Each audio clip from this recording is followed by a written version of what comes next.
Hi viewers, এই যে দেখেন নিয়ে আসলাম আপনাদের মাঝে নতুন একটা ভিডিও। এটা হলো ফুল মাদাম্মাস। এটার নাম হলো ফুল মাদাম্মাস। মূলত আরবিরা খায়।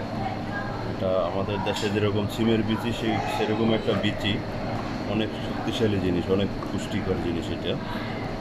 এবং সাথে আমি বড় ডাল দিয়ে দিলাম চিকপিস।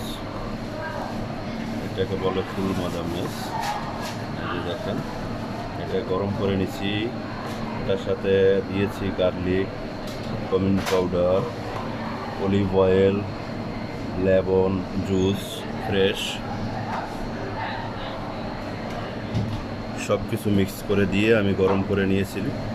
এখন এটাকে এই কন্টিনিউ করে দিয়ে দেব কাস্টমারকে খাওয়ার জন্য। দেখেন ঠিক এরকমভাবে এটা দেওয়া হয়।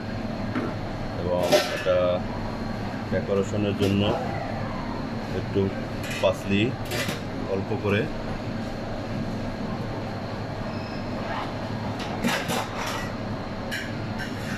এবং এই যে অল্প করে টমেটো কাটি এবং হালকা অলিভ অয়েল দিয়ে সেন্টারে, তারপরে এই যে কামিন পাউডার দিয়ে ডেকোরেশন করে দিলাম। এই যে হয়ে গেল, এটা রেডি, ফুল মুদাম্মাস এটা রেডি। এবং সাথে এটার সাথে এই ভেজিটেবল যাবে, এটা অনিয়ন, মরিচ, টমেটো সব কিছু মিলিয়ে একটা ভেজিটেবল।